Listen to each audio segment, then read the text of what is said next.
The following is the 667th Arizona Racing Commission meeting taking place at 1110 West Washington, Suite 250, Phoenix, Arizona 85007 on Thursday, February 14th, 2019. I'd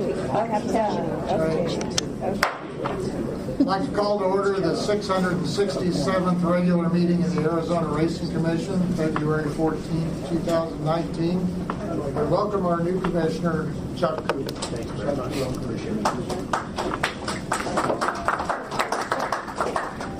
All right, Cassie, would you like to do a roll call, please? Yes, sir. Commissioner Coolidge? Here. Commissioner Garay? Present. Commissioner Lawless? Here. Commissioner McClintock? Here. Thank you. And we also have our new Director of Gaming, Ted Boat, and Racing Director Rudy Casillas, Assistant Attorney General Deanie Ray, Gaming General Counsel Christian Bosching, Racing Program Manager Greg Stiles, Commission Secretary Cassie Goodwin, and Sherry Koss, Records. And Camila Alicon is here for B1 only. Thank you. All right, and B1 is the executive session, and I think we're going to move that to the end of the agenda. Yeah. So we'll start with item. Oh, yes. All right. Thank you. Just wanted to say at the last meeting I did use some language, and I just wanted to apologize to everyone for the language I used. But just know that I have a passion for the horses, dogs, and the people, and I can't promise that I won't use it again, but I do apologize for the language I used. All right, so moving on to agenda item C, action items.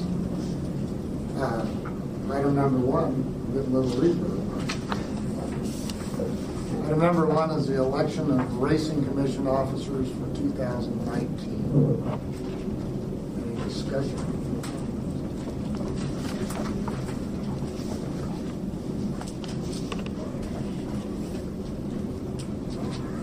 Who's up to be president? Is it Rory this time? Isn't that what we Yeah, said last I week? came Vice in. Chairman. Yeah, I came in after, and then you're the next superintendent after me, right? Yeah. Yeah, I followed you. Yeah.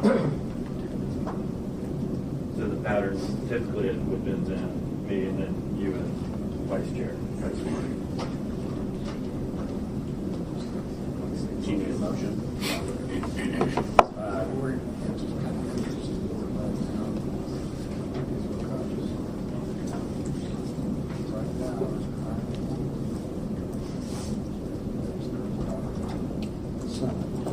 Yes, and according to 38211E, as long as a commissioner is filling a vacancy, which Chuck is doing, then they can perform all the functions and the duties as a regular commissioner would.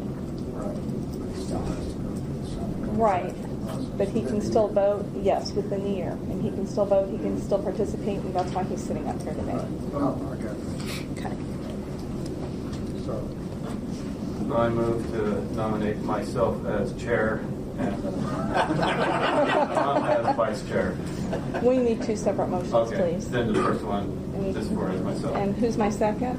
I'll second. Thank you. And so Commissioner Coolidge, say aye or nay for the record, please. Aye. Commissioner Garay? Aye. Commissioner Lawless? Aye. Commissioner McClintock? Aye. Thank you. Mr. Gray, you are now our new chair. Motion carries. You And can so keep that for now. on the on the vice chair, do we have a motion? I move to nominate Tom as vice chair. Second. Okay, thank you. Commissioner Coolidge? Aye. Commissioner Garay? Aye. Commissioner Lawless? Aye. Commissioner McClintock? Aye. Thank you. Motion carries. Our new vice chair is Mr. Lawless. Item number 2 is the Pima County Fair Horse Racing Commission 2019 date change. Yes, this is more of a cleanup on the 2019 dates. Originally, they had requested March 16th and 17th, but we're going to change those dates to February 16th and March 2nd. So now the 2019 dates, February 9th and 10th, 16th and March 2nd. We have a motion to approve. I move that we approve the dates of February 16th and March 2nd of 2019. I will second that. Thank you. Commissioner Coolidge? Aye. Commissioner Garay? Yes. Commissioner Lawless? Yes. Commissioner McClintock? Yes. Thank you. The motion carries. Those dates are now February 16th and March 2nd. Action item 3, the OTB agreement between Rito Racecourse and Arizona Downs. Yes, this will allow the Rito signal to be broadcast up in Prescott at the Arizona Downs facility, as well as their 4 OTBs. And we recommend. Is this only one approval we have to do, or is it a two-way? It is a one-way. One-way, okay. I move we approve. I will second that. Okay, thank you. Commissioner Coolidge? Yes. Commissioner Garay? Yes. Commissioner Lawless? Yes. Commissioner McClintock? Yes. Thank you. Motion carries. That OTB agreement is approved. Item 4, award of county fair grant applications for fiscal year 2019. As all of you may be aware, last year in 2018, House Bill 2589 was passed that created a grant of approximately $200,000 over 2 years, fiscal year 2019 and fiscal year 2020. We have sent out late last year proposals to the counties and received 3 grant applications back. Each one has merit, and we'll take one each individually. I think most of the individuals who have applied for the grants are here, so you may have questions that you may want to ask those individuals. The first one we have up is Santa Cruz County, which is Sonoyta, which you are very familiar with. They run typically on Kentucky Derby weekend. Currently, they have 2019 days of April 27th, 28th, May 4th, and May 5th. They are asking for $40,000, and again, we have budgeted $100,000 for fiscal year 2019. So I do believe that Jimmy Lewis is here, and he would like to address the commission. Question, what happens if we don't award the full 100,000? Does it carry over? That is a good question. I don't have an answer to it. We can look into that. Okay, so Jim, would you like to say a few words? I'm just here to see how much we can get. All right, I got you. I'll take 99,000 of it. There you go. I just do want everybody to know that we've been trying real hard down in Sonoyta to keep everything alive, and we run every year. We keep it up, and we've raised money the hard way. So we appreciate every help. Now, the little help from you guys would be great. And we appreciate the fact that you guys run. So thank you very much. Actually, I think Bert would be kind of excited with this meeting. Yeah. So do we have a motion to approve Sonoyta's grant? But the only thing I know for, I think all 3 are asking for $40,000 each. And when I was reading through all 3, I mean, each one I believe has a really good case for money, and I would like to hear from all 3 and maybe have some discussion on how we could best help all 3. Okay. So do we have anybody from Gila County that would like to address the commission? Up there? Yeah, Yes, please. Yes, please come up and state your name for the record. Yes, my name is William Byrne. I'm currently the Federation Chairman for Gila County. I held a position back in the 80s and the 90s and then got out of it. They talked me back into it here the last couple of years to try to get this back on board again. So I'm just here today to see if you have any questions for us and just see how far we can make this work. Do you have plans to try to run this year? Or? Not this year. I don't see it happening this year. We're looking at next year, 2020. We'd always run in the fall, but since there are so few counties running now, I was just talking with Jim that it's quite possible that we could run in the spring at the same time that they're running, so it'll all be pretty uniform. So we'd probably be looking at April sometime of running right after Rito closes, and then maybe before Sonoyta starts. So that's kind of what we're shooting at. Okay. We have a lot of work to do. That would be April of 2020, you're looking to run? Right. So we have a lot of work to do, and that's why I didn't think we could get it done this year, but it's very feasible we can get it all online by next year. If I may interject something here, I do believe we have Representative Cook in the audience today who was the sponsor of this legislation. So Okay. if you would like to speak. Sure. That it? That's it? Okay, thank you. Good morning. Please do not move the microphone. Okay. Mr. Chairman and members, thank you for allowing me just to say a few words. And your time is very valuable as mine, and so I'll try to keep this short.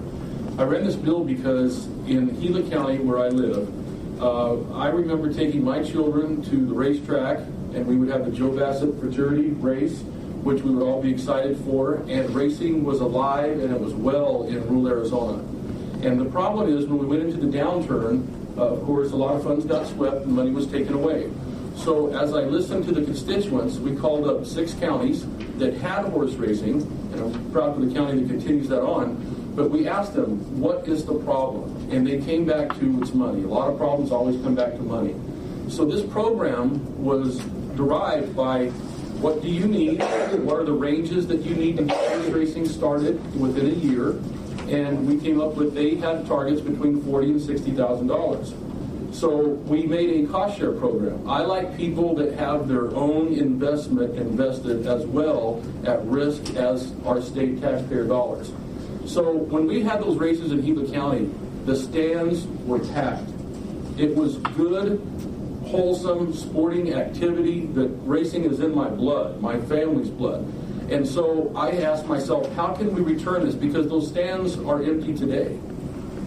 And I saw this as a way of making the $40,000 as a limit, right? So if the county puts in $20,000, they can get $40,000, and then that would be the total of $60,000. That was the range that all 6 counties that I reached out to that had horse racing. And Representative Drew John was my seatmate at the time, and he worked on this with me.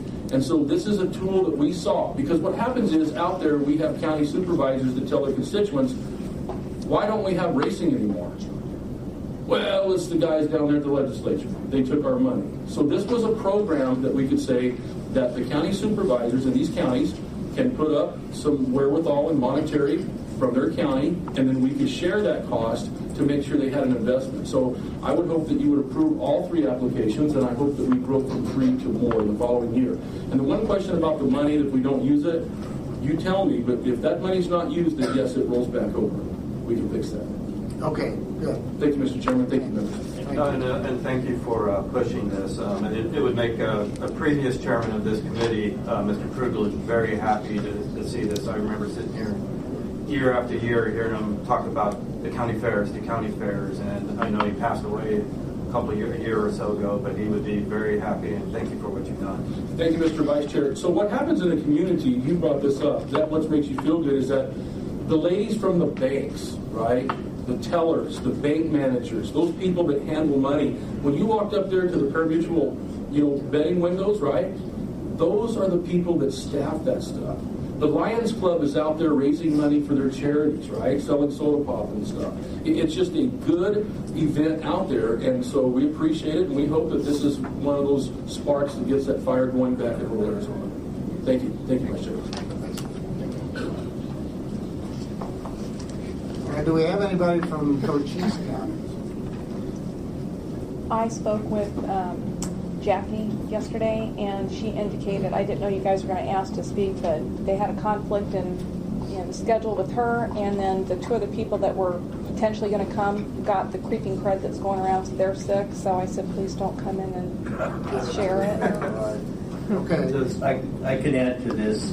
Cochise County has applied for a permit to race on May 18th and 19th of 2019. You will be hearing that permit most likely in the March commission. So they have applied for a permit to run live this year, March 18th and 19th.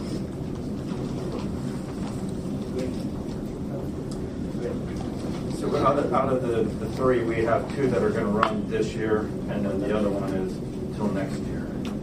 So that sounds like a plan. Excuse me.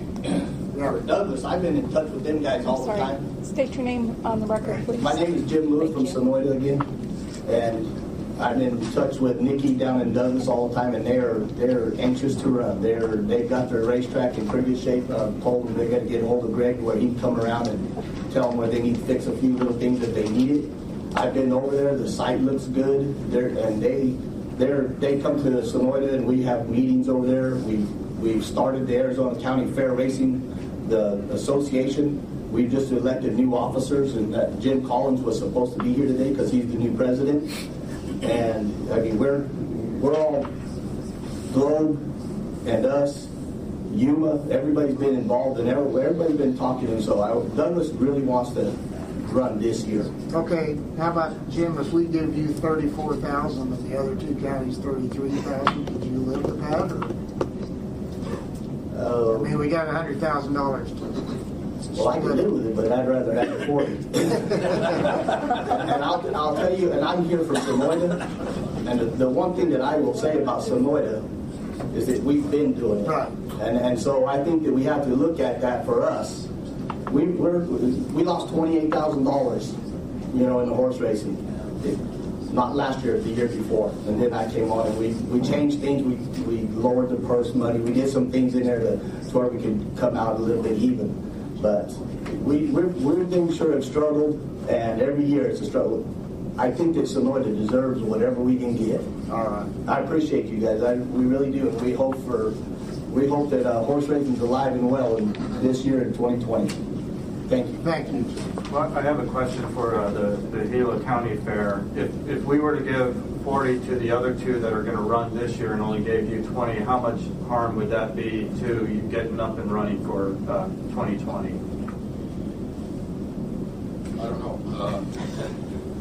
Like Jim, we'd like to get all we can, but like I say, we're not going to run this year. We're just not in a position. I don't believe we can get everything ready, so that's why we're shooting for 2020.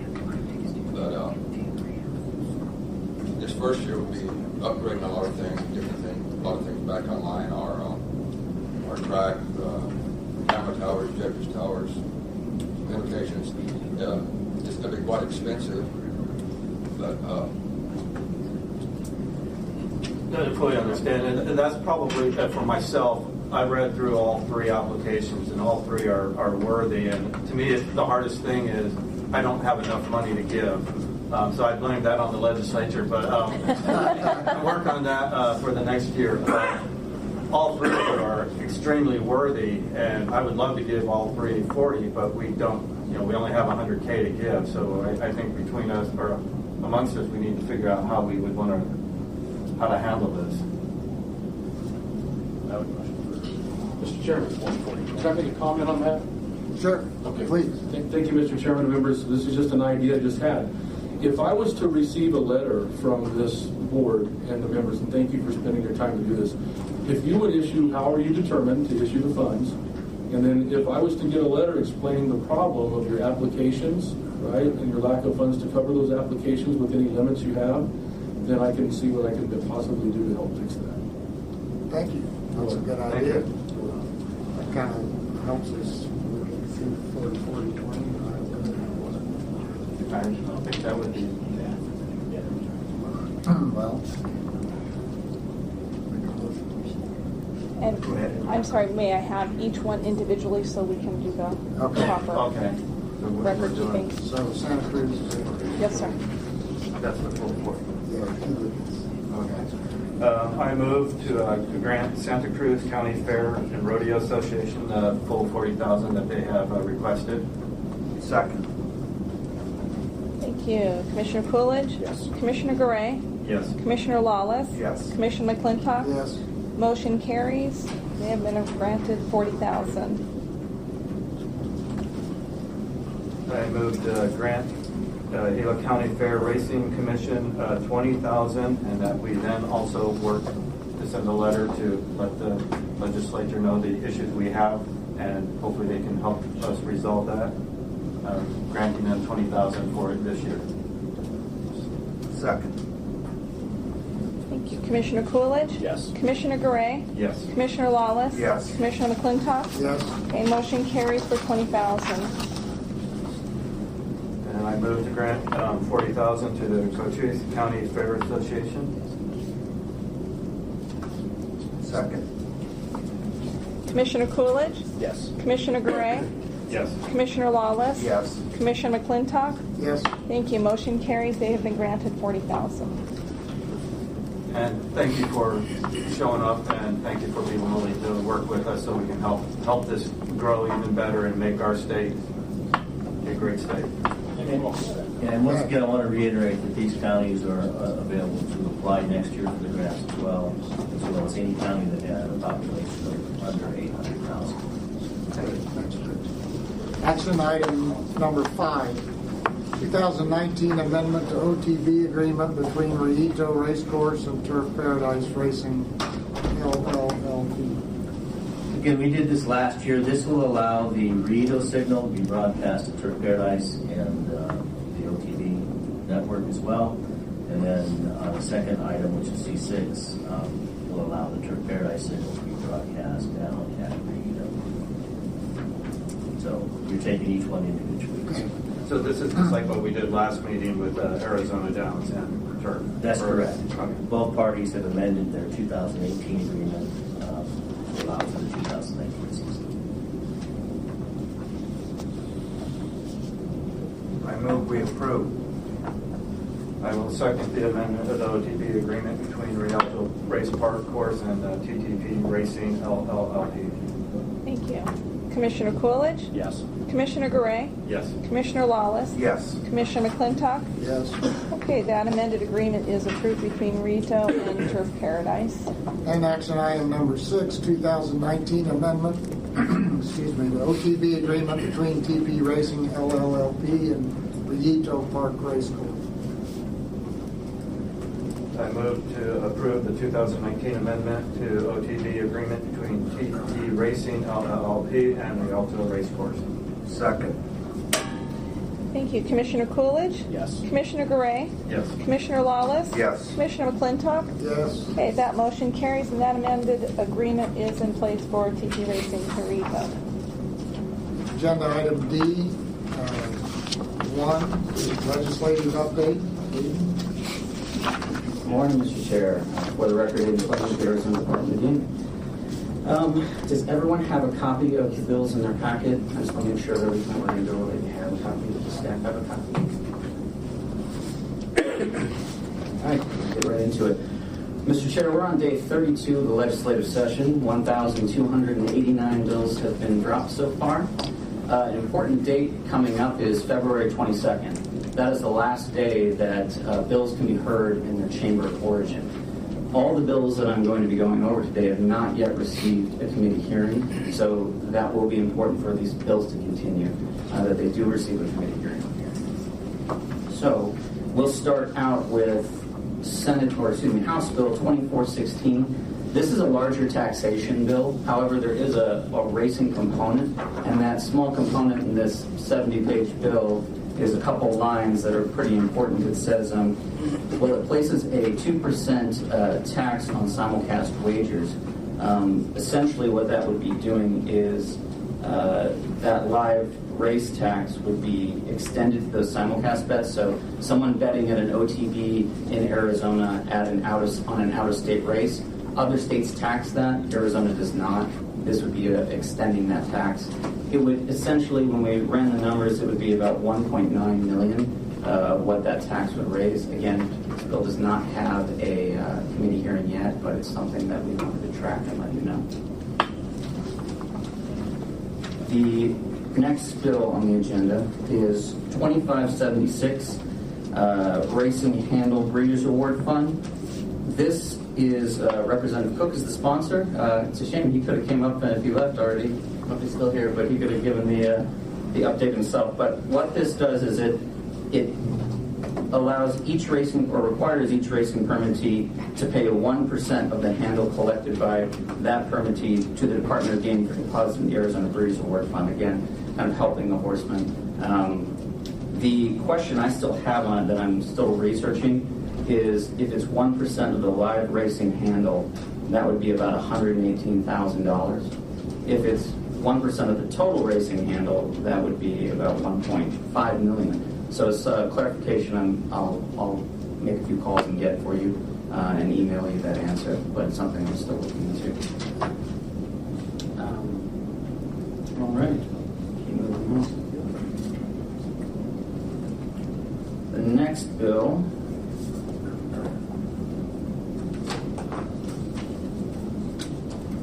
is House Bill 2731. This is a horse racing special event simulcast. This particular bill is sponsored by Representative Schote. Essentially, this is... sorry, let me get organized. This bill repeals the Arizona Racing Commission. It requires the Department of Gaming to assume the commission responsibilities, personnel, property, and appropriated monies, develop a system of special event wagering on simulcast for horses that originates outside the state. The other provision is it addresses kind of what I call OTB leveling, essentially. It requires a permittee to conduct a minimum of 7 posted races on 140 days of racing at the enclosure in order to conduct wagering on dark day simulcasts for more than 20 days, unless otherwise agreed in writing by the permittee and the recognized horsemen's organization that represents the horsemen participating in the race meet at the racetrack enclosure. Essentially, that would open up OTB creation if an agreement with the horsemen was made at all 3 tracks across the state for that exemption. The other provisions in the bill, it requires any simulcast or live racing that originates from outside the state to comply with the following requirements. 1, it offers the simulcast to each commercial live racing permittee in the state and each additional wagering facility in the state. So if a signal gives to one, it gives to all.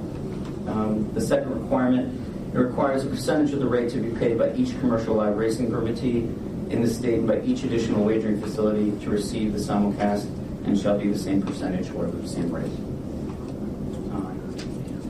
That bill, if there's any questions, I'm happy to answer. Obviously, that's a large one for this group. And I would like to say this is not an agency bill. We like it just fine. Well, if the legislature thinks that's what they need to do, then more power to them. I don't know what I'd do without the $27 a month.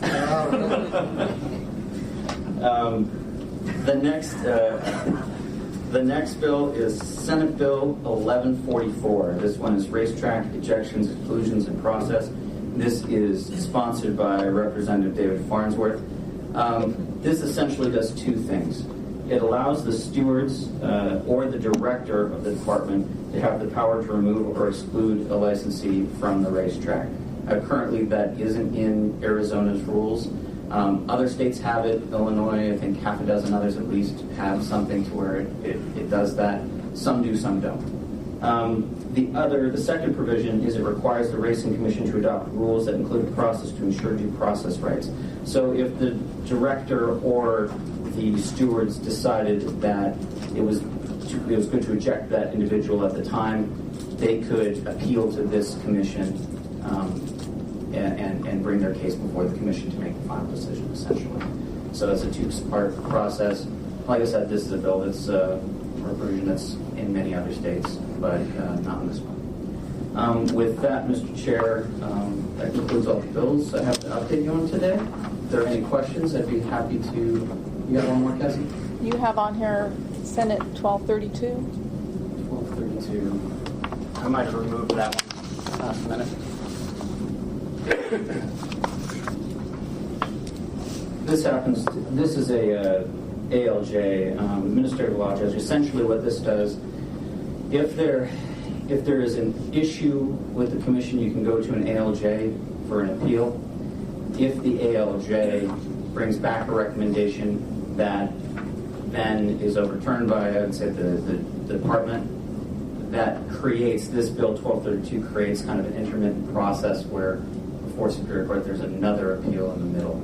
It creates that third appeal. This one is moving, but it's something that we're still tracking, but didn't pertain directly to horse racing. So hopefully we'll never have an issue. With that, Mr. Chairman, I'm happy to answer any questions. I do have one question, and don't worry, folks, I'm not getting wound up. And it's not about any of the bills. Since we just had the county fair stuff and, they're already in session down there, and I know there's deadlines coming, when do we need to have a letter written and down there for them to start working on that issue?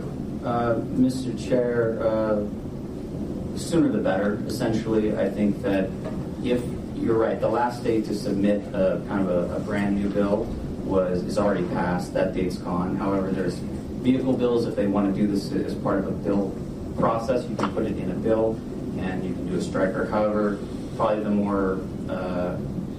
thing that would give the legislature the most time would probably do it through the budget process. So that will happen when the decision is made. But that letter, I'm sure, would assist Representative Cook in starting that conversation early. And then before the letter were to go down, do all of us need to have an open meeting to approve it and sign it? Mr. Chair, I don't know the answer to that, honestly. I think that I don't think you would need to have an open meeting, but I think if you put it together, signed it, and then presented it at the next one, even if it went through, you could give an update to say that you'd all agreed and signed and sent it off, and provide a transparent copy. And just for everyone, I'm kind of thinking we do have a new commissioner up here that's an expert who would hope that after today you could maybe get with me and help me craft something for us to do. Okay, just as long as it's just two of you. Yes, just the two. Just two of you. Mr. Chair, staff would also be happy to put together a draft for your edits if you would like. We'd be happy to do it for you as well. Mr. Chairman, additionally, you can direct staff to write the letter for your review, and that way there's not a problem with the meeting. All right, I would like you guys to draft something, but also run it to our newest commissioner here, Mr. Coolidge, since he's got some expertise in working with the officials down there, and then get it over to me from there. Thanks, Aiden. All right, discussion item number 2, Arizona Downs Proposed Rule 19-2-419K as it may affect Monarch and other simulcast companies in Arizona. Submission of Douglas McSwain's opinion letter and agency verbal report. All right, I'm going to address that, Mr. Chairman.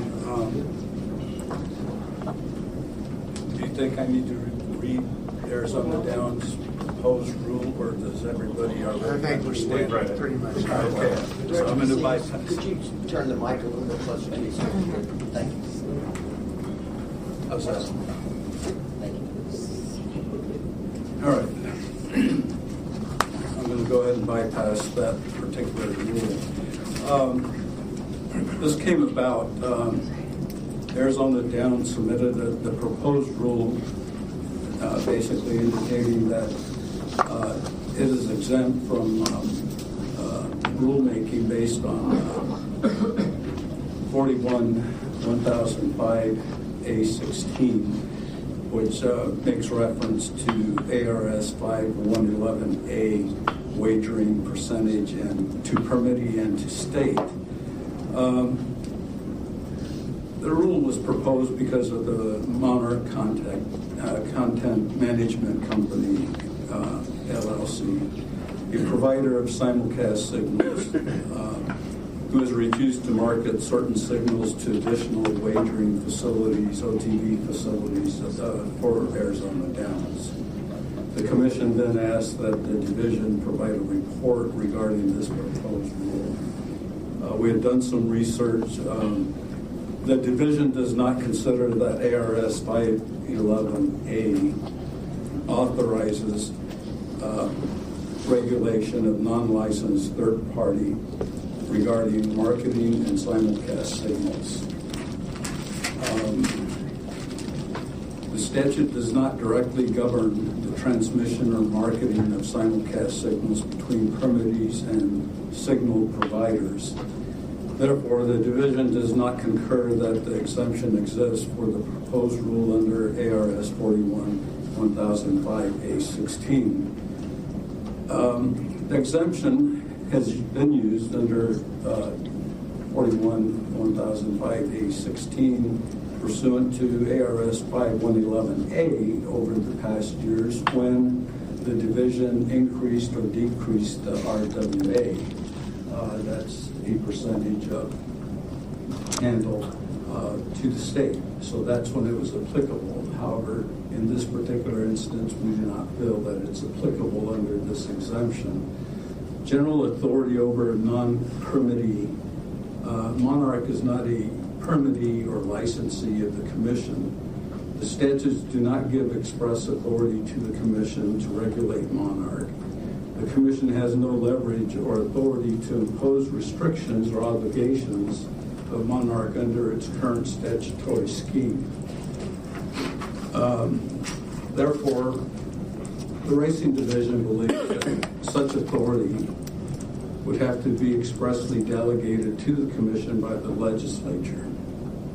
It should be noted, as Aidan just provided you an update of the legislation that was submitted regarding this specific issue, and that is the proper venue for this to be addressed. Additionally, the rulemaking process, Governor Ducey issued Executive Order 2019-01, the moratorium on rulemaking. And we do not believe that this falls into the criteria of exemption on that moratorium. Additionally, the rule, if we propose this rule and try to get it through, it increases the burdens on private business and regulation, which is contrary to the governor's policies right now.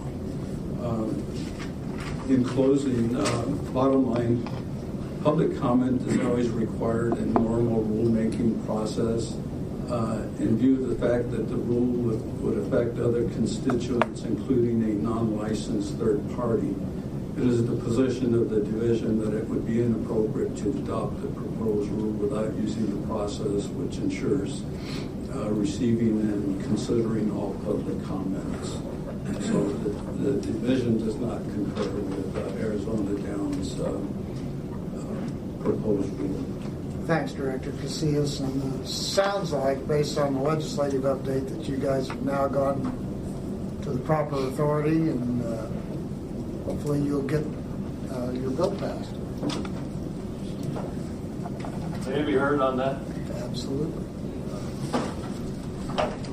David Author for Arizona Downs. It's disappointing to hear after 3 or 4 months that the division has come up with this interpretation of the rule that we've been suggesting for this amount of time, while our company has suffered. It's almost unbelievable that it took them this long to do that. But let me address a couple of the points in there. This is not a regulation addressed to Monarch. This is a regulation addressed to the industry. And it's not specific. There's nothing in there that says Monarch has to do this. In fact, we're being represented by NYRA, and there could be a time when NYRA says we're not going to send the signal to Turf Paradise because we think Turf Paradise is interfering with our competitive advantage that we have with Arizona Downs. And this regulation would deal with that issue also. It's fair to everybody. It's not specific to Monarch. To the extent that's an objection, I think you should reject that particular objection. Secondly, we had nothing to do with the legislation that's been proposed, Arizona Downs that is.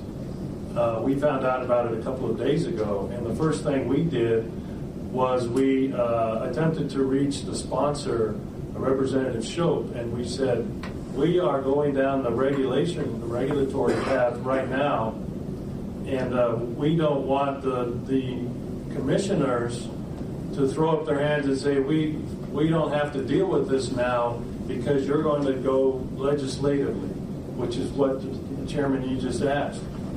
We don't know whether this piece of legislation will pass. My guess is it will not, because it seems like legislation never passes unless it's supported by all of the stakeholders. Us, Turf Paradise, the horsemen, the division, everyone else, and if you don't get unanimous approval, typically that it doesn't pass. So what we would be left with is a question about, well, why didn't they? It looks like they're going to do it at the legislature, so we won't pass it.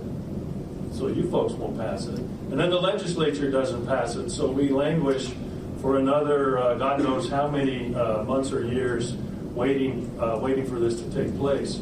So those are sort of the preliminary comments I would have to Director Casillas' point with respect to this particular regulation. It's not going to happen at the legislature, and it's impossible to get that passed, and it's not directed at Monarch. It's the exact kind of thing that the division can pass to regulate horse racing and to regulate simulcast signals coming into Arizona. It's not directed to any particular individual. All right, so then the next apparent objection is that it doesn't fall under the exceptions to the Administrative Procedures Act. If the reason is because it's against Monarch, I think that's not true. Then it would fall under the exception. If it's because simulcasting is not the kind of thing that is typically done by regulation, that's not true either. There's dozens of regulations that deal with that. So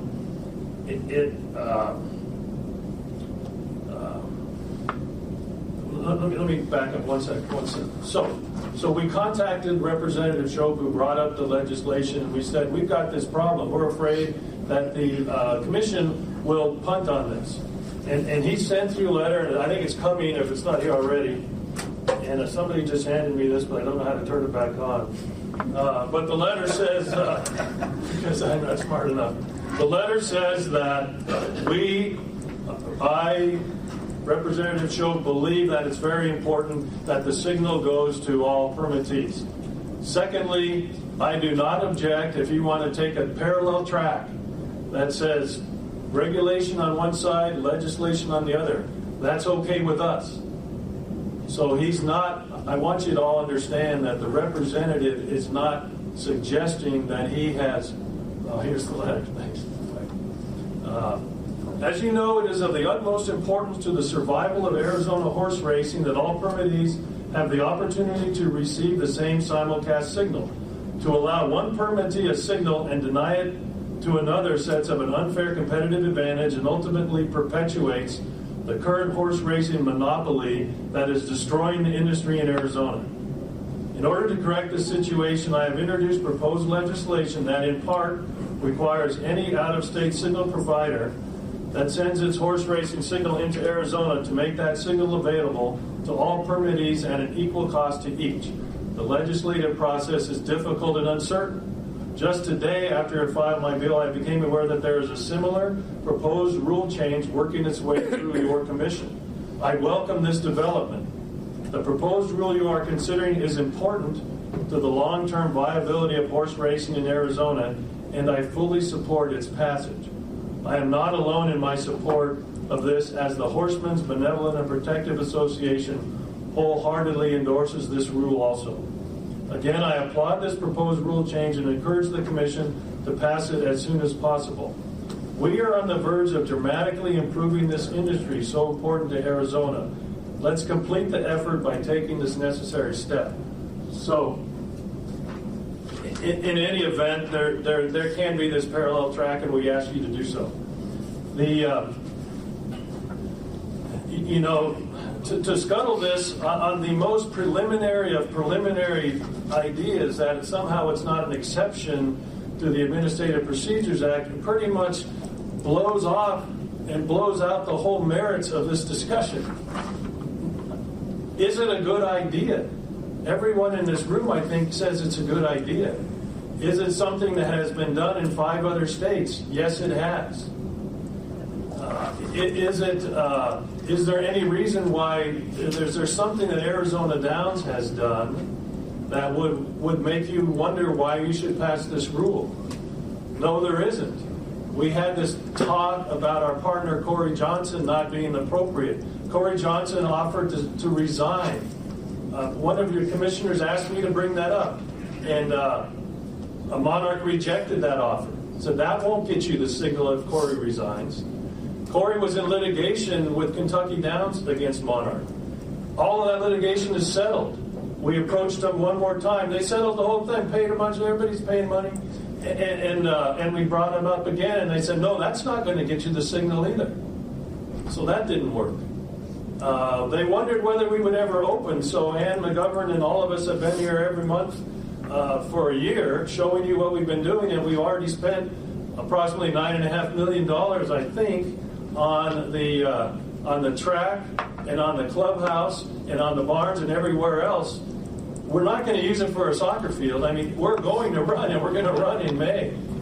And the horsemen know it, and all of you know it, and Monarch knows it. So on the merits, that was BS too. And so the reason is, and if you were wondering why are these guys not wanting to give you the signal, all I can do is read from an email that they sent to Rito, which Rito has the same problem that we have in not being able to get the signal, where a fellow Jezierski from Monarch said, you know that we support Rito's collaboration with students at the U of A. We think it's great that you've given your time and expertise to help them out. We are also mindful of the best interests of live racing, both for Turf Paradise and other Monarch tracks. We do not agree that the simulcast market in Arizona is greatly underserved, and we have concerns that multiple OTB operators in the same market will lead to none of them being successful. Should the simulcast network in Arizona suffer, our tracks suffer with it. We will not be giving Rito Park blanket approval to have OTBs anywhere they want. Should they propose a single location that would support its collaboration by way of training, we would consider that. Beyond that, I would think it would be doubtful that we would ever approve our content for other locations. Rito doesn't have a problem with Corey Johnson. Rito doesn't have a problem with running. Rito's never sued Monarch. We know the reason they won't want to do it. They disagree with your policy decision that it's important for Arizona Downs to have an OTB network. Monarch, who is the agent for Turf Paradise, disagrees with your decision that we need another OTB network in order for Arizona Downs to survive. And so 40% of the signal is out the window. And it's unbelievable that the reason is some procedural theory that the director's advisors have given them that we can't do this. We can do it. It's been done all the time, and I would urge you to reject that advice if that's what it is, and do what we've been asking you to do for 3 or 4 months. Pass this regulation. And finally, it's not up to, in my opinion, the director to predict what the governor might do about a regulation. If you pass the regulation, we'll walk it down to the governor's office, and they may say, forget it. There's a moratorium. But they may not say that. They may say this is fine. There is no moratorium for this particular activity. We don't know that. I have not heard anybody from the governor's office tell us what they intend to do. And they'll not reach that decision unless somebody shows them the regulation that's been passed, because they're not in the business of giving advice on what might or might not happen. Let's pass it. I'm asking you to pass it, and then if Governor Ducey or some of his staff disagree, we'll go back to the drawing board. But please do not think that the legislature is going to bail us out on this deal. There's millions of dollars of lobbyists out there paying and doing all kinds of stuff.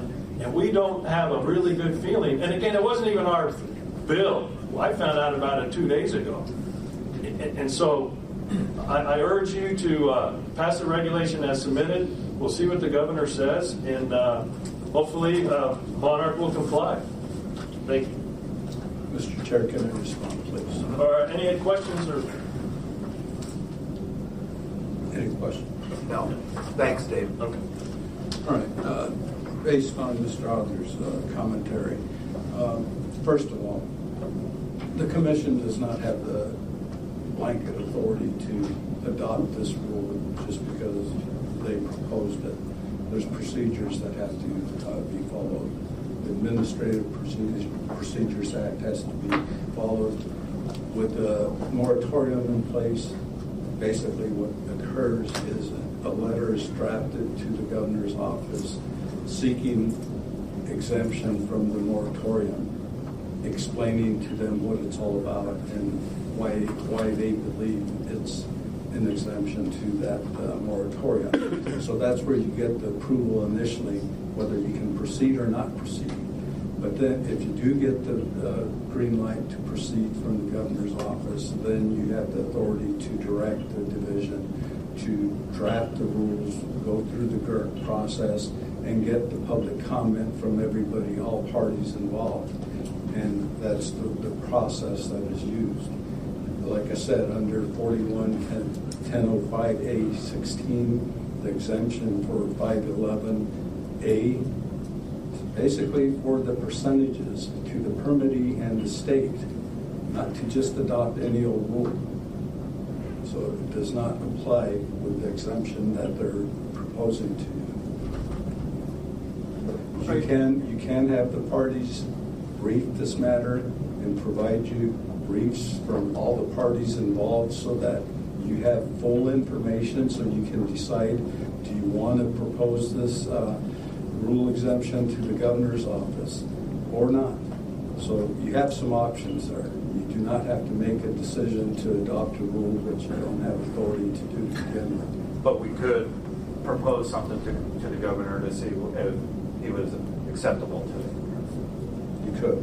Because where I'm at right now is, I mean, I just feel like we're going to be again next year at this around this same time, feeling like it's Groundhog's Day of like nothing's happened, and you know if something's not done, you know we're harming a track, doing injury to our own industry. So yes. I guess what I'm looking at is what are our options to help out? The other option, the alternative to seeking the exemption for rulemaking is to have the parties contact their legislative representatives to try to get this done at the legislature, which is the proper venue to get it done. I know it's not an easy, quick fix that everybody is looking for, but that is the proper way of getting it done correctly. What about the parallel path that Mr. Author talked about? Why can't we submit something to get the ball rolling finally? I am kind of sympathetic with the fact that they've been waiting for months and months, and it's never hit the agenda action item section. And I agree with Rory, we're going to be sitting here next year having not done anything. Well, it was my decision not to put it on the agenda as an action item because the commission asked for the division to provide a report. Well, no, I'm not faulting you really at all. But if there is a track to get it going, why don't we at least adopt a parallel path? I think Mr. Chairman, if I may be heard, perhaps, right now it's a discussion item, and I don't know if I don't think you can take a vote on that. No. Maybe what makes sense in the time between now and the next meeting is for the parties, especially considering that we have a new commissioner, to fully brief the issues in writing, so you guys have it and can review it, to see whether or not it's something to move forward on. As Director Casillas had said, because there's a moratorium in place, first there needs to be a letter that goes up stating what you propose to do, why you think you can seek that exemption, and then there would be that preliminary decision before the actual rulemaking process moves forward. So the bottom line is, even though we're 100% in support of you guys getting the Monarch signal, we can't just dictate that they give it to you. So we're going to have to follow the procedure, do what we can do. But I think for the meantime, we need to direct everyone to submit written briefs on this. And I don't know if we need to put a page limit on it, so we're not filing, I already have a garage full of briefs from the previous hearings. Page limit and timeline when it's filed. What would be a good page limit that everyone thinks they could make it under? Oh, 200? 300? I mean, we could say it all in 10 pages, or we can do it in 15 days. We'll do it in However you want to do it. We'll do it in 50 pages. Whatever. Let's bid this. Anybody go for 40? I propose a 20-page limit, due in 15 days. Agreed. Mr. Chairman, you may also want to consider possibly reaching out to Monarch to see if they want to provide any kind of briefing materials. Can somebody from staff reach out to them to submit briefs on that as well? We can reach out and see if they're ready to participate. Are there any others like Monarch that are in our state that might, again, this is not a Monarch issue, I don't think. It's, there's others, so who else might be providing a signal like Monarch that might want to be a participant?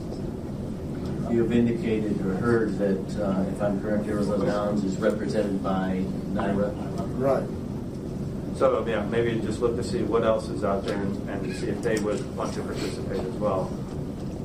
And I see Bob in the back, Bob Hutton. Yeah, I wanted to. You want to speak? Well, Buzz Let is Buzz up first. Buzz, Got do in front of you want to address us, or you want to just brief us? Before getting.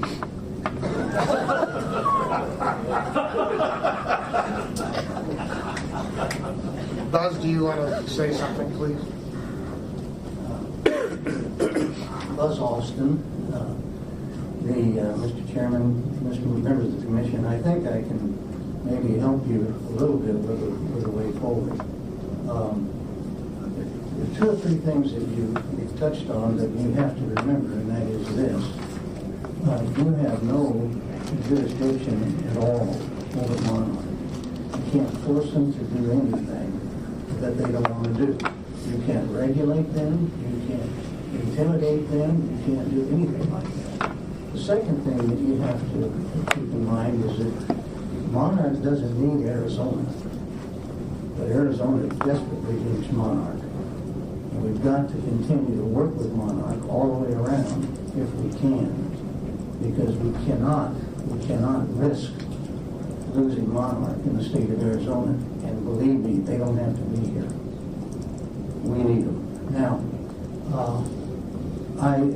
years ago when I was first representing turf before this commission, we had a couple of very excellent investigators that looked into things for you that was on your staff. I understand now you use Verity for investigation.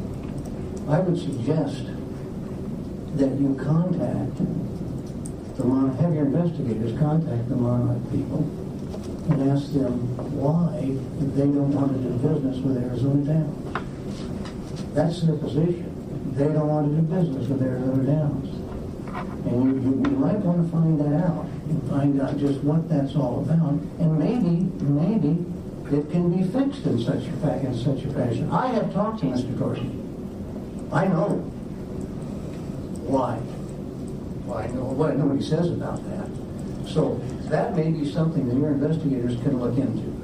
Now, keeping in mind again that you can perhaps get Governor Ducey's permission to sign a new rule like's been requested, and that rule would say that anybody that wants to provide a signal in Arizona has to give it.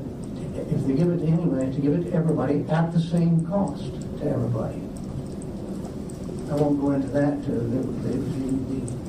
evils of that here, but just keep that in mind. That's a problem in and of itself. But you could ask Governor Ducey to sign a permission to allow you to pass such a rule, make a new rule. You have the jurisdiction to do that.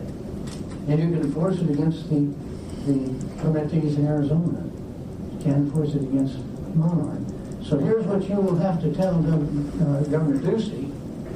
when you explain to him why you want him to approve this new rule. But I said, Governor, we don't regulate Monarch. We have no ability to tell them what to do. Number two, Governor Monarch doesn't want to do business with Arizona Downs. They've told us they don't want to do business with Arizona Downs. Perhaps your investigators will tell you why when you get that conversation. That's what Monarch says. And Monarch doesn't need us. We need Monarch, Governor Ducey. But you can still sign this executive order. And it'll say what it says. But it won't say that Monarch has to send a signature. And so if you do sign that order, and if Monarch chooses not to send a signal in Arizona, racing in Arizona, as we know it, will probably die. That's 42% of the revenue at Turf Paradise. And so if you do sign it, Governor Ducey, you may be signing the death warrant of racing in Arizona. Maybe that will be the way you'll be remembered as governor of the state of Arizona. But you got to have that conversation with him. You owe that to him. You owe that to him to tell him what risk is attendant to signing such a regulation or passing such a statute that's been proposed. Now, let me finish up where I started. And that is this. I would truly encourage you to do two things. One, have your investigators reach out to Monarch. The guy I talked to, the head guy there, is a very nice guy. I don't know him, but I talked to him. Have somebody reach out, your investigator, talk to those people at Monarch and find out just what's wrong, why they don't want to do business with Arizona Downs. You need to know that. And then perhaps, you guys working with Monarch and all, and working with Arizona Downs, perhaps you can work this out. Maybe you can convince Monarch that they'll give them another chance. Something like that. But to risk racing in Arizona for 30 days racing in Yavapai County makes no sense. So that's what I would encourage you to do. So let me ask you a question. So it sounds like Monarch would be willing to come to the table and talk about this, and there is a chance to rectify this? I don't know. I did not get involved in trying to reconcile this. I just tried to find out what was going on. I'm saying to you, I mean, I'd be more than willing to sit down with all three sides and get this done. Well, talk to the people at Monarch and ask our team, why? What is it about these guys that cause you not to want to do business with them? I mean, Monarch's the one that's driving this thing. They're the ones that say we're not going to do business. But bear in mind, when you make that contact, or your investors, you make that contact, go lightly on it, because Monarch can say adios to Arizona, and it won't even be a rounding error in their finances, but it'd be terrible for the state. But yes, I think Mr. Gorey, I think you're on to something there. But I think the first step is find out what you're dealing with. Thank you. Thanks, Buzz. Okay, Beauty. Oh, another age before Beauty. He allowed me to go just to rebut this silly. There's this Dave Author for Arizona Downs, this innuendo that why do they want to do business with these guys? Why don't they want to do business with Rito? Who are those guys? These guys. They want to do business with Arizona Downs, those guys. It's a bunch of BS. They don't want to do business with us because they don't want to compete. That's the reason. That's the only reason. And you can send as many investigators as you want over there, and they can invent as many ridiculous explanations. We don't want to do business with those guys. That's a joke. And I just read you exactly the reason they don't want to do business with Rito. They just refuse to put it in writing to us. There are no excuses. There's nothing going on except they believe that it'll hurt Arizona Downs and it'll help Turf Paradise. That is the only reason. Send as many investigators as you want. If they don't want to do business with us. Monarch is providing a signal from various tracks that these horses are running, correct? Correct. Who owns that signal? The Horsemen? Who owns the signal? Bob's going to address that. Is that right? Yes. Okay, so, and Monarch owns a couple of tracks, but they also contract with tracks like Turf Paradise to assist Turf Paradise in sending their signal out throughout the world. But so they're not... Each track, I thought the Horsemen do a negotiation on the signal with the track. Well, Bob's coming up in a minute. It's probably time for me to step down. Thanks, Dave.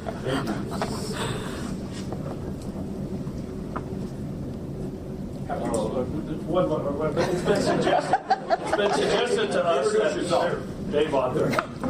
It's been suggested to us that procedurally, if we give you all these briefs and you see them the day and we don't have an opportunity to discuss them with you, you won't be prepared to vote in 30 days. And we're wondering if there might be an interim meeting that we could schedule after the briefs are filed and they can be argued so that you'll have an opportunity to understand what the issues are instead of just sitting there on 30 days from now and being presented with all this. So our request, and I don't know how to actually make that request, would be to, in another, a few days after the briefs are filed, to allow us to, all sides to present, and then you'll have an understanding of what's going on better than if we just show up on a Thursday in March and barrage you with that. I know you're making a lot of money. You're getting your per diem. Yeah, we're going you to can cut double our hours over. You have an opportunity to double that. Go to Mr. $4 this month. I think that's a suggestion. It's a good suggestion, but I think that it also will hinge on availability of all of us room. I think we would also have to offer up a conference line, I would think, since we may be having briefs submitted by participants that are not able to be here. So I think there's a lot of moving parts. Yeah. We're not, Monarch is in the front page of this right now, but it's not a Monarch regulation. It's a regulation for all the industry. So. Right here. But I think staff will let us know if it's a possibility, but I understand there's a lot of moving parts to even pull that off. Bob Hutton, HPPA. You guys get paid more than I do.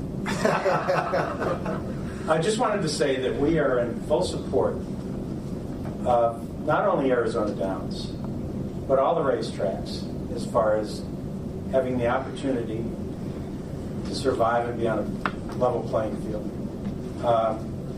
The fact is, and Rory was going to ask this question, we do control the signal. Okay. So if push came to shove, we could dictate what happens. We don't want to go that route, but if it's waiting until 2020 or down the road further, we may have the obligation to the horsemen to do something. I will tell you that the horsemen of the state of Arizona want Arizona Downs to be successful. They don't want to go to Canterbury Downs. They don't want to go to Prairie Meadows. They don't want to go to these other tracks. They want to stay home, and they want to race. And it's important that we have a year-round circuit in this state for the horsemen, for the industry, and for the breeders. I mean, one of the things that's mentioned was the breeders' bill up here that we're supporting as far as the breeders in the state is concerned, because our foal count is so low that there's not enough horses to stay in the state. Inventory of horses is important to fill races, better betting scenarios for the customers. It just makes the whole situation better for everybody involved as far as the entire industry. And if you don't have a breeding program in a state, you're going to drown. And it's like we're just circling the drain. So, do you have any questions for me? I don't know. You answered my question. You're going to participate in the brief, aren't you, Bob? You mean me personally? No, the HPPA. Well, we're behind the breeders as far as this is concerned. This is their bill, but the HPPA is in full support of the breeders in trying to get the full crop up. It's going to take years. We understand that. From when it's decided to be done, it usually takes 4 years to go ahead and get these horses to the track as far as having a product out there. So yeah, we're 100%. Anything else? And we have spoken to Monarch many times. And I think we'd be better off paying for gold in one of these canals than getting them to listen to us. So the fact is yeah, we have tried. I know a lot of people have reached out to them, and they have their way of doing things, and that's the way it's our way or no way. And so we just kind of sat back and watched what happens, and this kind of enlightens us today on what's going to happen. So appreciate it. Thanks, guys. Thanks, Bob. Just thinking, because we're now looking at a hearing, I think we need to go back to C1, because you keep leaving the chair and turning over hearings to me.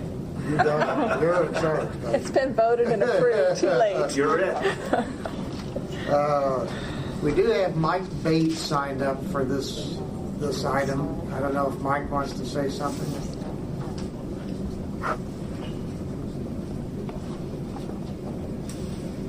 Hello, my name is Mike Bates. I own Bull Shooters, OTB for Arizona Downs.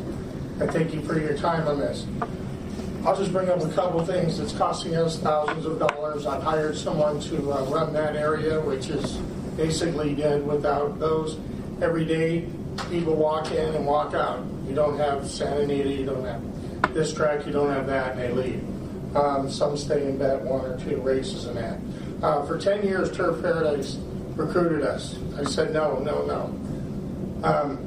It was weird that we would get all the signals if we did that. So I don't understand the difference in us taking a better product. We have the best betting room there is. These guys are top-notch guys. They don't expect anything from you. They give to you. They make sure that everything's good and that. And it's nothing against Turf Paradise. It just wasn't the product that I wanted.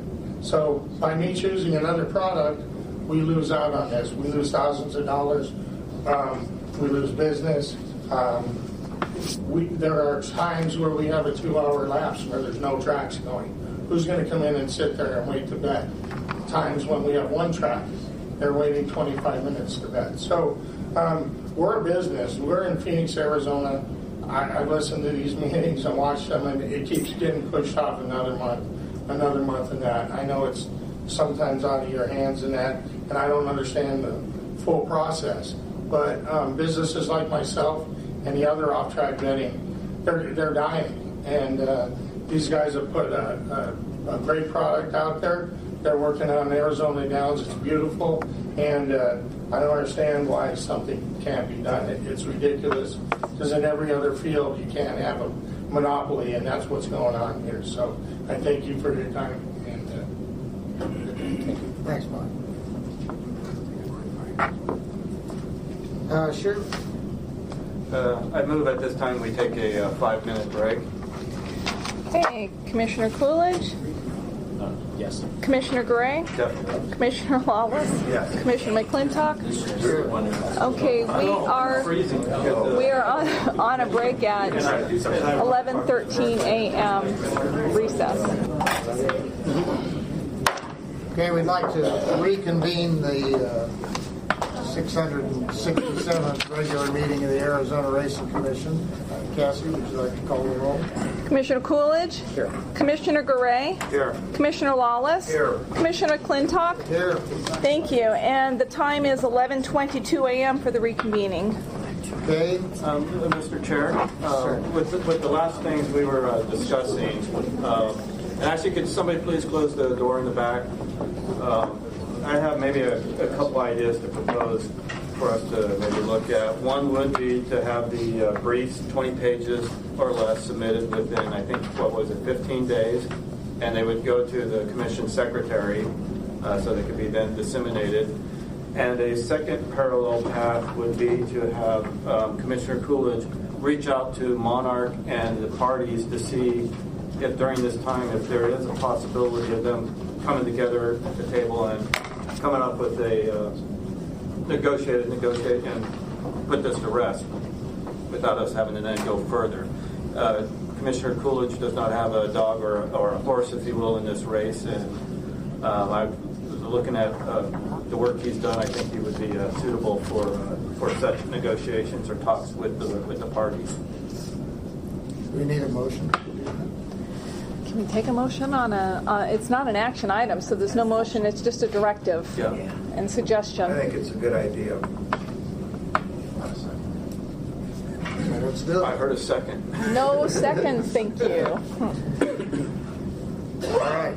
Do we have before? Let's move on to the items E, the information reports. Greg, you want to give us a safety report? Yes, this month's safety report revolves around Rito Racetrack, which many of you know had their opening day last week on February 9th. On January 30th, staff conducted a safety review. We went through the barn area. Note that Pima County did build an additional row of barns, and their permanent structure now allows Rito to house approximately about 118 to 125 horses on the backside. Those of you who have been back there know that it's a much smaller backside than Turf Paradise. On race day, they can have anywhere from 20 to 40 haul-ins, which are horses coming from farms and things like that. So traffic pattern does get to be a little bit of an issue on race day, but the staff back there does a wonderful job in keeping that in check. We inspected the test barn, which our state vet, Andy Carlton, who's been down there for several years, and met everything that he needed to have for the test barn. Everything went well. In terms of vegetation, trees and weeds, there's not a lot of weeds back there. I mean, it's pretty much dirt, but they do a good job of keeping that in check as well. We walked the racetrack. The track superintendent down there is Vic Oliver. He's been down there for several years. We saw no issues. Vic said that they had put in about 1,500 tons of sand to the track. I've been down there now 3 years. The track looks to be in very, very good condition. On the days of inclement weather, which may be this weekend, the protocol for looking for the potential of canceling the races, track management will get together with us, representative of the Jockey Guild down there, and the ACPPA representative down there. We'll all walk the track, we'll look at it, assess the viability of racing, and we'll come to a consensus on whether or not we will race live on those days that they may have a muddy track or the cancellation if possible. But we've had this happen a couple of times last year, and we worked well together, and I anticipate that we'll work well together this year if that happens. The railing looked great. I mean, there was a few spots, but it was taken care of. Outside rails are adequate and look good too. I know some of you have been down there to the festivities at Rito, and I would encourage you to come down again. Backside lighting, other than the permanent structures, there's not a lot of additional lighting back there, but racing ends at about 5 o'clock at night. There's adequate lighting to have the horsemen and the grooms take care of the horses at night for the last race and things of that nature. Starting gate, there was no issues. They have an 8-stall starting gate, same as last year. Ambulance, emergency response vehicles, none of that indicated of anything of worry.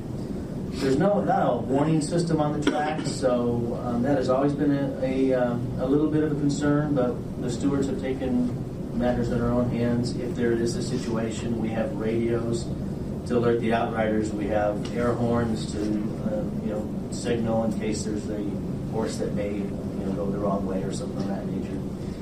Jock's room is clean. Steward stand, it's a temporary structure that's fit within the grandstand. It's a little bit of a different model. We're not high above the air, but it works for us, okay, and it does. I will let you know, in full disclosure, on the opening weekend, they did have a vehicle fire on the backside. It was a travel trailer that caught fire in the middle of the night. Staff is working with Rito Management and the Tucson Fire Department to take a look at that, get a full report to you. The trailer was an entire loss. It was a travel trailer that had a little compartment where the individual that owned it had some tack and clothing and things of that nature. I mentioned that not for your concern, but it was well within 100 to 150 yards away from any permanent structure. There was no horses and temporary pens or anything like that. But I do want to alert you to that issue that happened on the backside. And with that, I'm going to switch a little bit over to Turf Paradise, and I've asked Vince Francia to come up and just kind of give an update on the fire extinguisher issue that we had on the backside, Chairman Gray. And Vince will kind of fill you in on that, what's been done since then.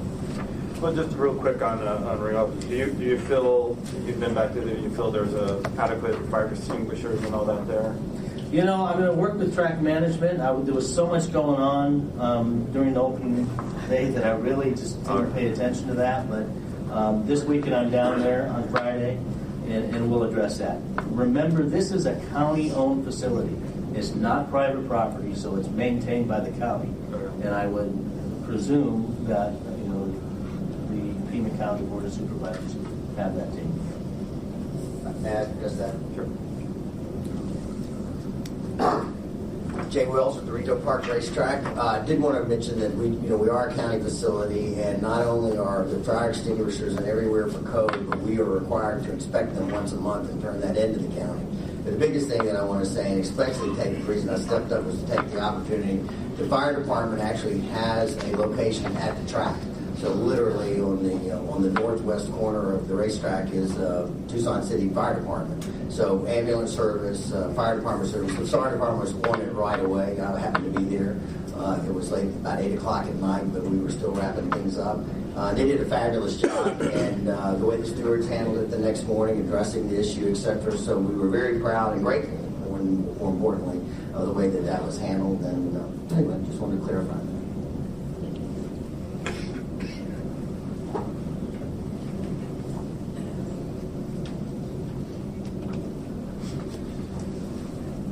Vincent Francia, General Manager, Turf Paradise Race Course, Chairman McClintock, Director Casillas, Director Wade, and welcome aboard, Commissioner Coolidge.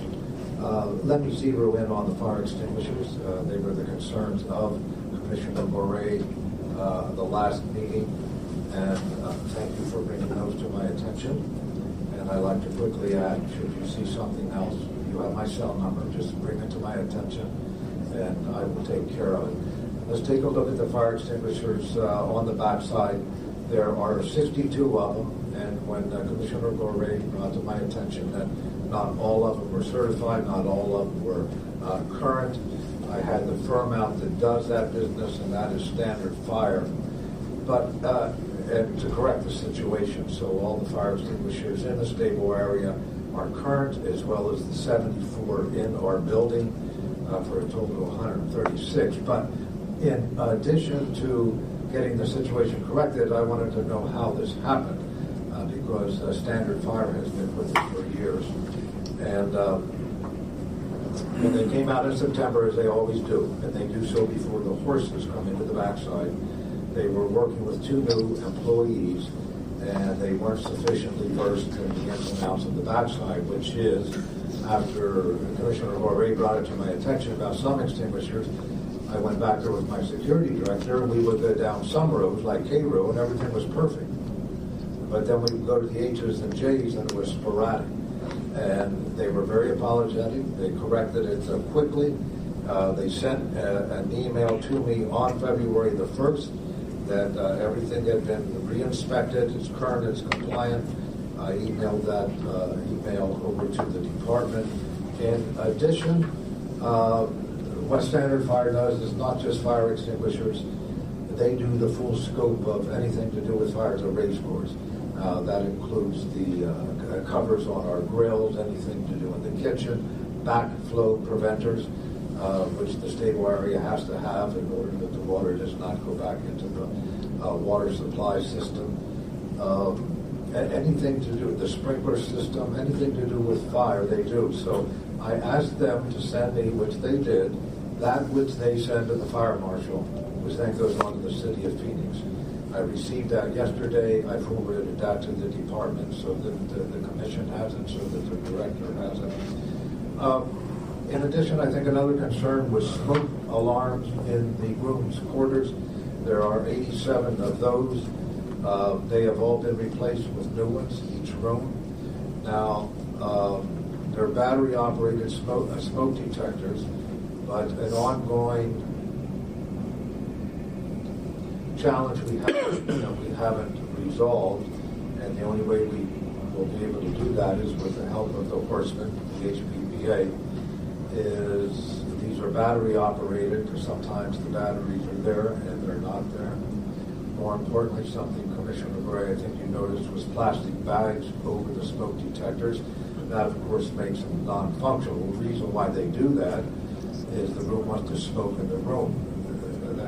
We can't have that. If they want to smoke, then go outside, because once the bag is over the device, then it won't operate. So in order, we can install them, we can make sure they're current, they're operable and all of that, but we're going to need the cooperation of our horsemen in order to make sure those units do exactly what they're designed to do.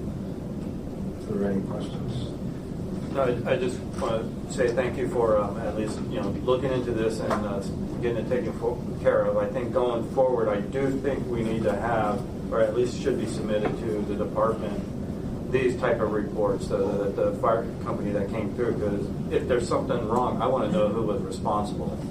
Let me go over that so you do know, Commissioner. What we've already done is, I've advised Mr. Casillas, when Standard Fire comes out in September, the department, a representative from the department is going to be with us. So it's a 2-day operation, by the way. So they're with us every step of the way. As to who's responsible, and I understand your concern, is there are 16 department heads at Turf Paradise. They each have a very specific responsibility. Track maintenance is obvious, the main track, the turf course. Plant maintenance, that's the stable area of the facility. And each of the department heads have a component safety. They have to know how to take care of their area for safety. But so that it's totally clear, the general manager is responsible for safety at the racetrack. That buck does not get by my desk. For the welfare of the men and women on the backside, of the horses that race on our racetrack and turf course, to the jockeys that are on the horses, to the patrons who come in our building, that is the ultimate responsibility, too, of the general manager. It cannot be passed on to any of the department heads. And just so everyone knows, and you know, the reason why I did what I did the last meeting, because I felt needed to light a fire on the people's ass. Safety and security is priority one, and that fire ain't out, and we're going to be working together. But just know, I'm passionate about this. Doesn't mean I hate you, though. I love you. I didn't take it that you dislike me. The only thing I'm adding is, if you see something again, you do have my, just call me, because that's generally what happens. I go in the stable area every day, a horseman will come up and say, such and such in D3 is the lights out. That's how I find out, or I'll get a work with the HPPA, and it's that simple. I get it taken care of with the staff. Another thing we've instituted, and this was because of the tack room fire. The security director that Turf Paradise has is an ex-Army Ranger, but he's also an ex-captain of a hotshot fire team. And he still has ties here in Arizona before he became the security director of Turf. So what he's done is we have 2 8,000-gallon water trucks. They generally are going to be the first to respond to any fire incident, even before Phoenix Fire responds.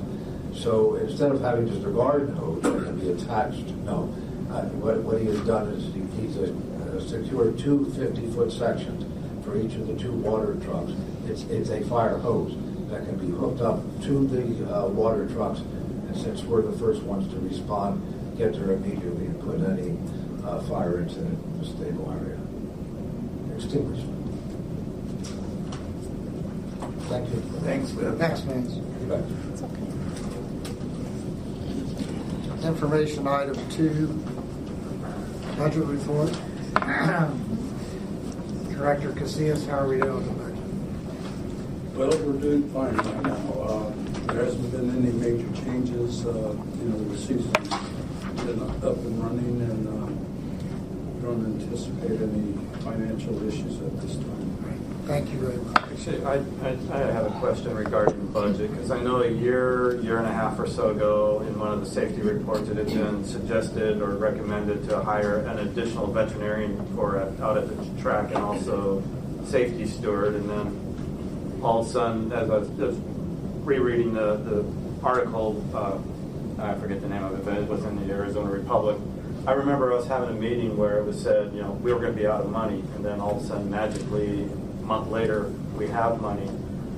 I'm just concerned that some things have been cut out because of our budget cuts. We don't have this safety steward. We don't have this additional vet. And I just want to know, going forward, what are we looking at? How are we going to resolve this? Because I've had people in the last 2 weeks asking me, why didn't you guys ever have this discussion at a commission meeting about the additional veterinarian and the safety steward? And I don't have an answer for that other than it was budget. Yes, it is a budget issue. We've been working with OSTB and the Auditor General's office, evaluating budget as we go forward into the new fiscal year. So it's being looked at. Okay. So I just wanted to bring that back up. I'm getting questioned about it. I think we do need to address it at some time as either we're going to do it or here's why we can't do it. Information item number 3, committee reports. American Greyhound Racing. Good morning. No update. Arizona Downs.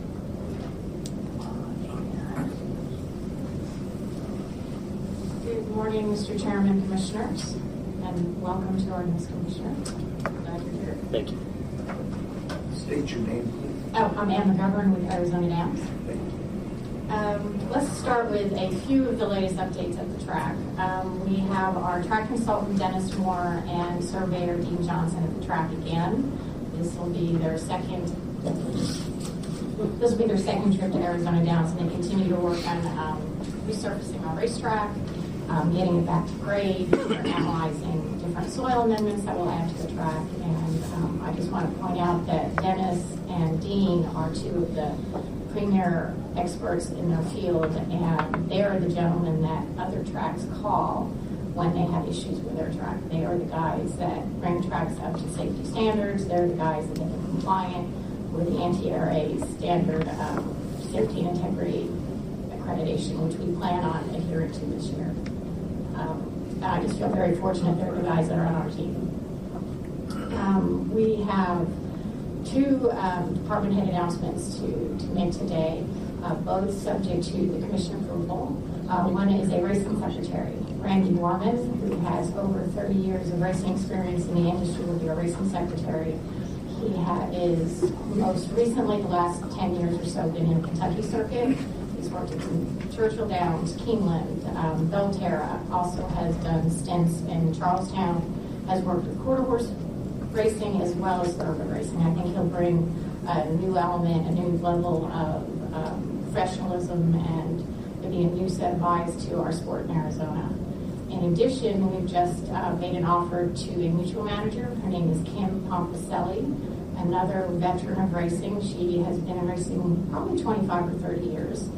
Spent 15 years as mutual manager and money room manager at Sanderson Race Park. Also helped Burlington Park open. Has been in every position in the mutual department that you can think of, from clerk to administration to being a mutual manager and a money room manager. So again, very fortunate to have these 2 folks join our team. And I do want to point out too that we had a lot of negative comments today in this meeting, and I came in this room pretty psyched up about all the positives I had to say. And it's really, I've been racing 30 years. Or more than 30 years, and there's always some headbutting amongst racetracks. It's either racing dates or overlapping or stealing horses for stakes or something like that. But it is really, really disappointing here to see how there is some negative element here that, it's my opinion that Arizona Downs is going to make racing in Arizona better for everybody. For Rito, for Turf Paradise, for the Horsemen, for all of the county fairs. And the fact that it's difficult to work together to get that done is a little bit disappointing. So to end on a positive note, I want to thank Aaron from American Greyhound Racing for working with me all day yesterday. We spent the entire day, he and his staff, my staff, going through their facility and finding equipment that we can now use at Arizona Downs. So there is a segment here that does want to work together and make this a better sport for everybody. I want to thank Aaron for that. Thank you. Thanks, Ann. Thanks, Ann. County fairs. We've kind of dealt with that today. Rito.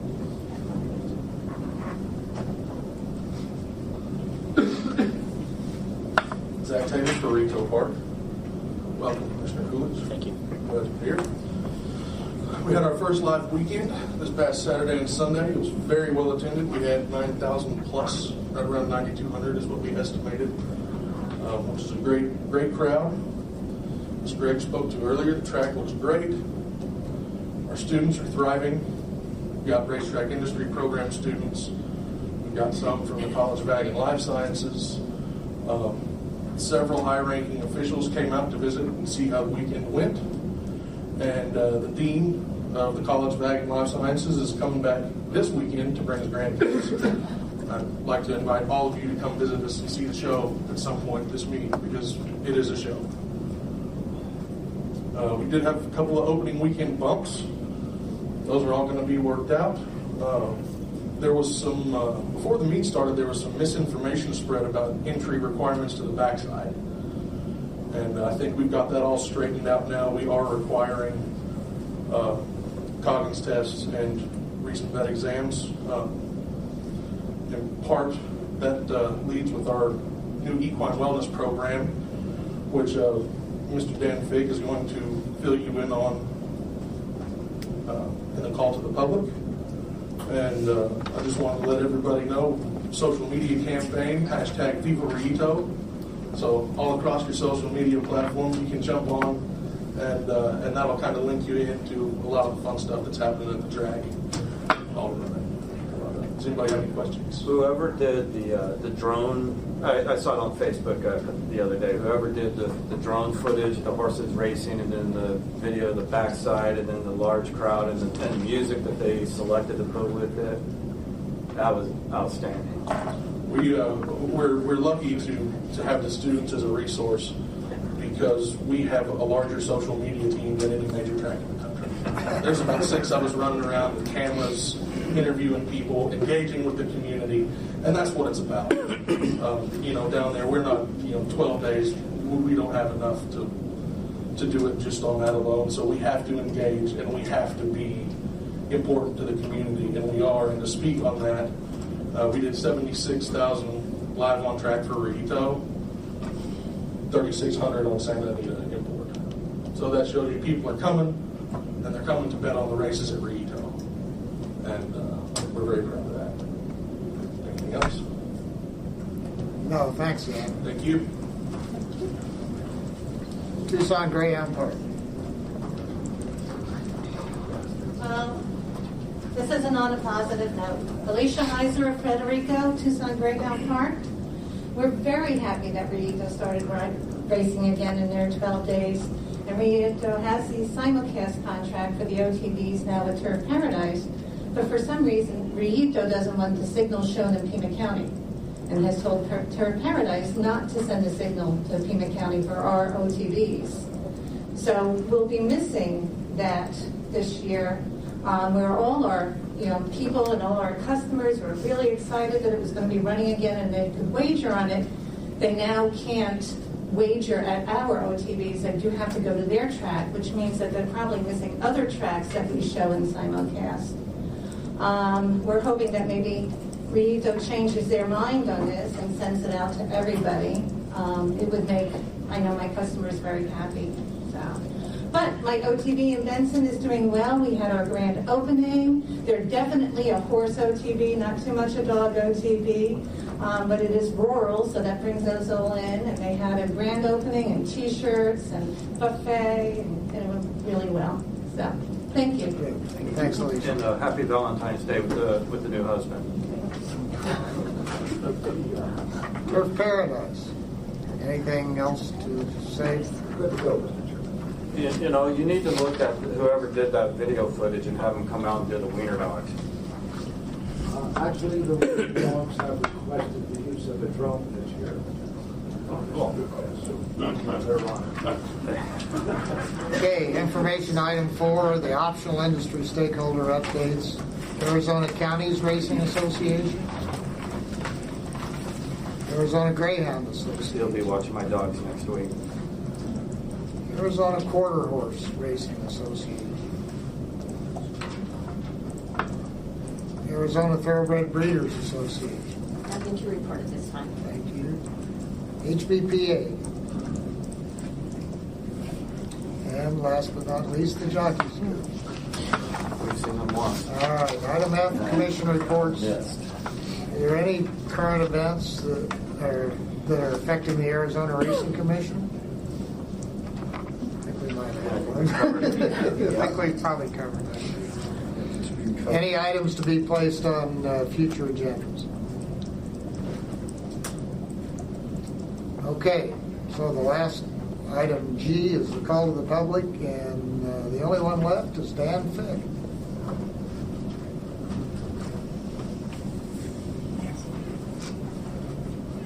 Thank you, Mr. Chairman, members of the Commission, department staff. My name is Dan Fick. Just a brief background. I was one of the first sets of students at the University of Arizona Racetrack Industry Program. I spent 30 plus years in the industry working for American Quarter Horse and the Thoroughbred Jockey Club, along with the Jockey Club. I was chairman and CEO of the Racing Medication Testing Consortium, and I currently work with the NTRA Safety and Integrity Alliance as a track inspector. And I was asked by Rito Management to put together an equine wellness program, which I thought was a great idea. Currently coordinating that. We've got about 5 things we're doing. We have pre-race exams. We've done 8 to 10 horses the first opening days. We'd like to double that eventually. We are investigating or reviewing, I think better word, the horses that are participating in Rito. When they're entered, we run each one of them through the racetrack operating system and see what their past performances are and see if they've ever been on a vet's list, which is an indicator of a potentiality for injuries on the racetrack. And those horses are going on our list for pre-race exams. We've established a third-party LASIX program whereby our track vet will be administering the LASIX to all the horses. We are going to hold what we're calling a Horseman's Equine Wellness Seminar Friday the 22nd. Have several speakers, extension speakers, doctors, and vets up front coming from the University of Arizona. And that's about it. I'd be happy to throw out one other thing. We've hired 4 students, equine students, who are pre-vet, have considerable horsemanship experience, barrel racers.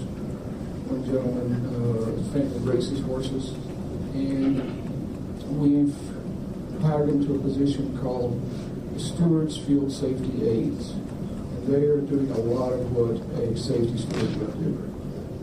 They're going around on the backside with veterinarians when they're doing the pre-race and examining the horses coming off the track during the races, and doing a lot of the research for us on the horse's prior history. So that program is really working out well. I'd be happy to answer your questions. Thank you. Thank you, Dan. So now we need to circle back to item B, which is our executive session. So for the public, I guess the meeting is over. No, actually, you need a motion to adjourn to go into executive session, then come back out, and then adjourn if that's your case. I move to go into executive session for item B1, Sims versus Sims, case number 1CA-CD 18-0546, and Sims versus Arizona Racing Commission, case number LC 2016-000505. Second. In fairness, they do that. Commissioner Coolidge? Yes. Commissioner Garay? Yes. Commissioner Lawless? Yes. Commissioner McClintock? Yes. Thank you. That motion is carried. It is 11:52 a.m. and we are adjourned in the first open session for executive session. The following is the second open session of the 667th regular Arizona Racing Commission meeting held on February 14th, 2019 at 1110 West Washington, Suite 250, Phoenix, Arizona 85007. Okay, so hang on, let me put this. Okay, we're back on the record and it's 12:04. The roll call is Commissioner Coolidge. Here. Commissioner Gray. Here. Commissioner Lawless. Here. Commissioner McClintock. Here. Thank you, we have a quorum. All right, I have an announcement to make. The next regular Arizona Racing Commission meeting tentatively is scheduled for 10 a.m. on Thursday, March 14th, 2019 at 1110 West Washington Street, Building Conference Room 250, second floor, Phoenix, Arizona, and is subject to change based on entertain a motion to adjourn. I moved that our council do as instructed. Okay. Second. Okay, Commissioner, sorry, just drew a blank. Commissioner Coolidge? Yes. Commissioner Gray? Yes. Commissioner Lawless? Yes. Commissioner McClintock? Yes. Okay, Camila, that was to you. Thank you. And do I have a motion for adjournment then? So moved. Second. Thank you. And just to do the vote on that, Commissioner Coolidge? Yes. Commissioner Gray? Yes. Commissioner Lawless? Yes. Commissioner McClintock? Yes. Thank you. Motion carries. This meeting is adjourned as of 12:06 p.m. 12:06 p.m. 12:06 p.m. 12:06 p.m. 12:06 p.m. 12:06 p.m. 12:06 p.m. 12:06